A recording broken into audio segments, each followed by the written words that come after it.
Demain, le Maroc affrontera l'Afrique du Sud pour le match de huitième de finale. Ce sont deux équipes de qualité qui ont toutes les deux leur chance d'aller au bout, mais seule celle qui fera preuve de détermination demain passera au prochain tour.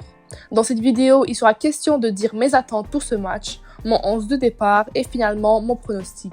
Avant de commencer, n'oubliez pas de vous abonner, liker, partager et commenter si vous aimez le contenu, car c'est vous la force. Tout d'abord, pour cette confrontation, je m'attends à voir des Marocains déterminés, sachant qu'ils nous avaient énormément déçus lors de la dernière confrontation avec cette équipe, en juin, où ils se sont inclinés 2-1 face au Bafana Bafana.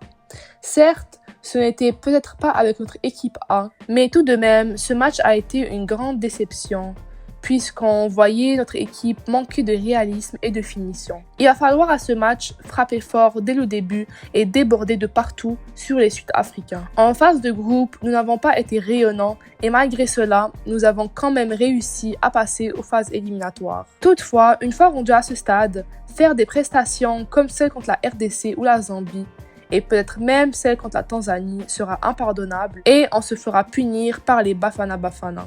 Je m'attends à marquer un but, idéalement 2, en ce début de première mi-temps. Et lors de la deuxième, jouer plus sécuritairement et ne laisser aucun joueur adverse tirer au but. On va aussi devoir faire attention de ne pas se faire prendre de surprise, surtout que nos défenseurs ne se fassent pas prendre de vitesse par les attaquants adverses.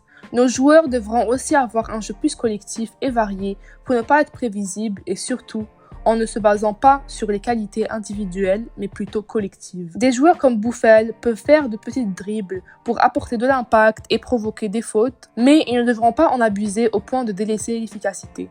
Les deux mots-clés de cette compétition seraient efficacité et mental selon moi, et avec l'un et pas l'autre, on peut oublier la coupe. Nos joueurs devront tenter des frappes de loin lorsqu'ils sont sur la bonne position pour tirer bien sûr. Quand je dis tirer de loin, ce n'est pas comme contre la Zambie où aucun des tirs n'était cadré. Aussi, nos lions devront faire les replis défensifs ensemble quand on n'aura pas le ballon et faire très attention aux contre-attaques des Sud-Africains. Pour mon 11 de départ, en commençant avec Bounou en tant que gardien, il nous sauve à plusieurs reprises et répond toujours présent avec le Maroc. Comme charnière centrale, le duo Elgred et Seiss sera très important. Ils se connaissent mieux que personne. Et Seiss toutefois devra faire très attention de ne pas se faire prendre de vitesse par les Bafana Bafana. Comme latéral droit bien sûr, Hakimi. C'est l'un des joueurs marocains qui fait les meilleures prestations depuis le début de la compétition et est énorme défensivement et offensivement aussi. À gauche, je mettrai bien sûr Atiatullah qui lui fait du très bon travail de son côté et défend très bien aussi. Juste devant la défense, qui d'autre que Amrabat. Il sera très important demain et il nous avait manqué lors du dernier match contre les Sud-Africains puisqu'avec lui, la tournure du match aurait été très différente. Au milieu de terrain, je mets bien sûr Ounahi, notre petite abeille. Avec lui, j'hésite de mettre soit Amlah ou Saibari.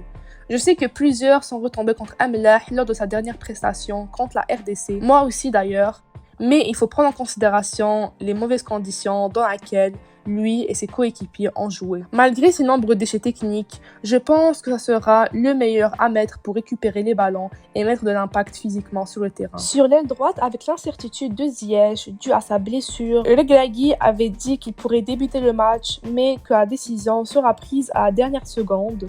Donc, on peut garder espoir de voir Ziyech titulaire demain et sera très important, sachant que c'est lui qui avait marqué le seul but marocain de la confrontation entre l'Afrique du Sud et le Maroc en juin dernier. J'espère vraiment qu'il sera à 100% demain, surtout pour ne pas avoir à déséquilibrer notre triangle des Bermudes. S'il n'est pas en forme et apte à jouer, on n'aura pas le choix de mettre Adli à sa place. Adli lui aussi a des choses à apporter, mais c'est certain que je préférais voir un Ziyech titulaire demain. Avec le forfait de Boufal, je pense que le remplaçant le plus logique serait Ezzalzouli, puisque les deux joueurs ont un profil similaire. Sauf que Ezzalzouli, lui, a des lacunes en finition et en prise de décision. J'espère que peu importe le joueur qu'on mettra, qu'il donnera tout sur le terrain.